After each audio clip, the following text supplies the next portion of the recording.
Você sabia que, no século XVIII, existia uma elite dentro da maçonaria que não estava interessada apenas em filantropia ou política, mas em falar diretamente com anjos e combater demônios através de rituais mágicos? Estamos falando da Ordem dos Cavaleiros Maçons Elu Cohen do Universo. Uma ordem que prometia aos seus iniciados a prova física da existência de Deus e a reintegração do homem ao seu estado divino original. Hoje, vamos mergulhar na história de Martinez de Pasquali, o homem misterioso que fundou este sistema. Vamos abrir os arquivos do temido Grau de Reau-Croix e descobrir se essa ordem ainda existe hoje ou se é apenas uma sombra do passado. Bem-vindo ao Cultura Maçônica. Já clica no gostei, se inscreve e ativa o sininho, porque o conteúdo de hoje é baseado em documentos históricos raros e você não vai querer perder nada. Tudo começa com uma figura enigmática, Joaquim Martinez de Pasquali. Até hoje, historiadores como Robert Amadou e René Le Forestier debatem sua origem. Alguns dizem que era português, outros espanhol, e há fortes indícios de ascendência judaica sefardita. O que sabemos, documentado, é que ele aparece na França por volta de 1754, carregando uma patente maçônica supostamente assinada pelo príncipe Charles Edward Stuart. Isso dava a ele legitimidade para iniciar maçons. Mas Pasquali não queria criar apenas mais uma loja. Ele pregava uma doutrina específica, detalhada em sua obra inacabada, o Tratado da Reintegração dos Seres. A tese era a seguinte: o homem caiu e está preso na matéria. A maçonaria comum ensina a moral, mas apenas os Elu Cohen, os sacerdotes eleitos, possuíam a técnica prática, a teurgia, para reverter essa queda. A ordem foi estruturada formalmente em 1767. Segundo os estudos de Papu e, mais recentemente, de Serge Caillet, ela funcionava como um sistema de cebola, com camadas de segredo. A estrutura básica era dividida em classes.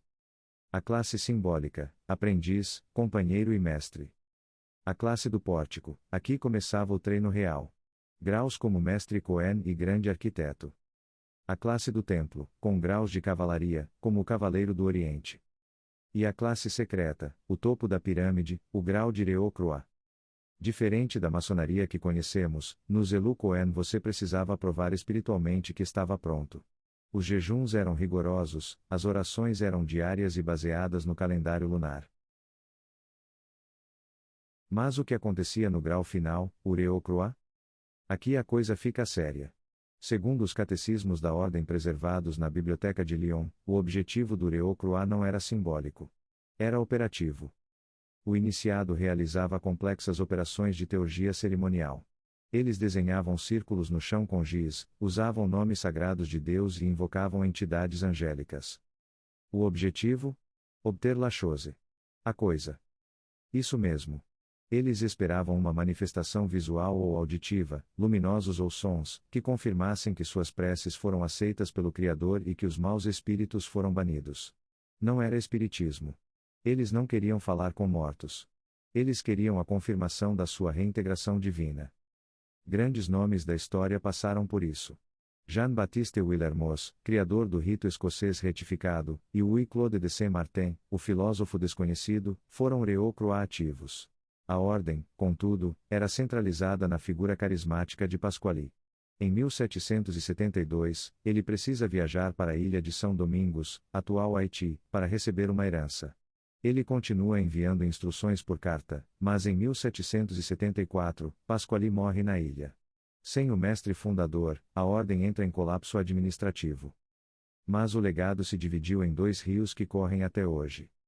Jean-Baptiste Willermoz pegou a doutrina, a filosofia e removeu a prática mágica perigosa, e fundou o rito escocês retificado, o RER. Louis-Claude de Saint-Martin seguiu o caminho do coração, abandonando a teurgia cerimonial pela oração interna, dando origem ao martinismo. A pergunta que recebo sempre: a ordem dos Elu Cohen ainda existe?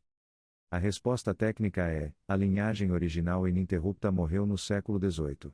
As últimas lojas adormeceram por volta de 1780. Porém, no século XX, houve reavivamentos. Robert Amadou, um grande pesquisador do tema, chegou a deter arquivos da ordem. Existem hoje grupos Neo-Cohen na França e no Brasil que tentam reproduzir as operações teúrgicas baseadas nos manuscritos antigos.